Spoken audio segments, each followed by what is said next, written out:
दर्पण न्यूज। बने रहिए, जुड़े रहिए हमारी हर खबर के साथ दूरदर्पण न्यूज चैनल के साथ। हम करेंगे क्राइम की बात, हम करेंगे भ्रष्टाचार की बात। आइए रुक करते हैं आज की ताजा खबरों की ओर।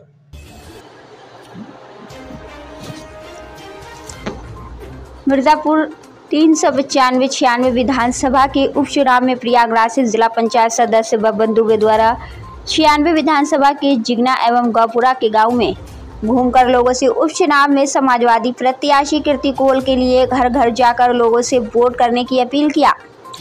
प्रेस प्रतिनिधियों से बात करते हुए उन्होंने ये भी बताया कि पूरे विधानसभा में समस्याएं बनी हुई हैं। उन्होंने कहा कि जिस भी गांव में गया रास्ता, बिजली एवं पानी की समस्या हर जगह दिखाई दिया। उनके द्वारा लोगों से समाजवादी पार्टी की प्रत्याशी कीर्ति कोल को वोट करने के लिए लोगों से अपील किया। आप देख रहे थे दूरदर्पण न्यूज से मिर्जापुर से गुड्डू खां की खास रिपोर्ट। मुद्दा आपको मालूम है, पूरे प्रदेश में बेरोजगारी का मुद्दा है, महंगाई का मुद्दा है, सड़क पूरा खस्ता हाल है। यहाँ से वहाँ तक जिगना से लेकर हम लोग यहाँ कई गांव में आए, घोरा में आए, गुड़गांव में आए, खैरा में आए, बसेरा में आए, दुगौली में आए, नगवासी में आए। जितने गाँव में हम लोग गए, रास्ता सही नहीं है, न नाली की व्यवस्था है गाँव में, न कोई व्यवस्था है, न कोई यहाँ पर बिजली का बड़ा पावर हाउस लगा है, न आप समझे नहर में पानी कायदे से नहीं है। किसान परेशान है, ओलावृष्टि हो रही है, बेमौसम की बरसात हो रही है, सरकार का कोई इंतजाम नहीं है।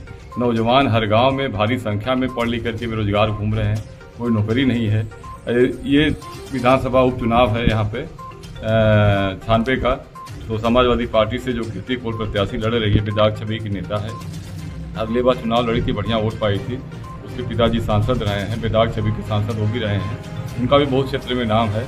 तो हम लोग विकास के मुद्दे पर समाजवादी पार्टी ने जैसे बेरोजगारी भत्ता, कन्या का लैपटॉप दिया था, 100 नंबर 112 नंबर जो गाड़ी चलवाई थी, आप समझ लें। तो ऐसा बीजेपी का कोई काम नहीं है। बीजेपी ने केवल झूठ बोला है और धर्म के नाम पर, हिंदू मुस्लिम के नाम पर वोट लिया है, लड़ाया है एक दूसरे को, और काम कुछ नहीं किया है। रंग पोतवा करके, पीला करा करके नाम का केवल बदला है और काम इसने कुछ नहीं किया है, न काम ये करेगी। ये केवल हिंदू मुसलमान को लड़ा करके, और जब कोई मुद्दा की बात होती है तो पाकिस्तान की बात छेड़ देते हैं।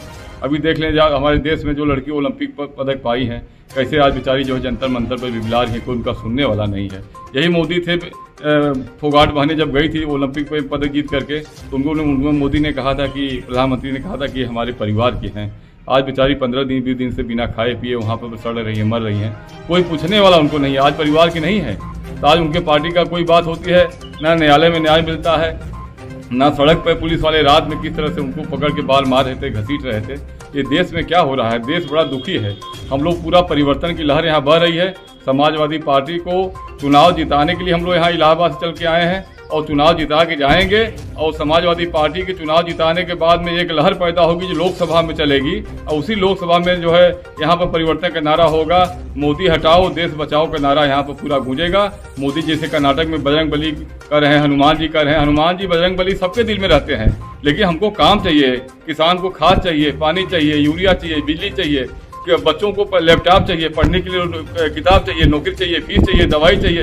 इनका कोई इंतजाम नहीं है। इनका इंतजाम केवल बस ये है, हिंदू मुसलमान को लड़ाओ, नफरत की राजनीति पैदा करो। और नफरत की, जैसे राहुल गांधी ने कहा था कि नफरत की बाजार में हम लोग मोहब्बत बांटने आए हैं, तो ये मोहब्बत से देश चलता है। ये देश जो है भाईचारा चलता है, ये देश नफरत नहीं चलता है।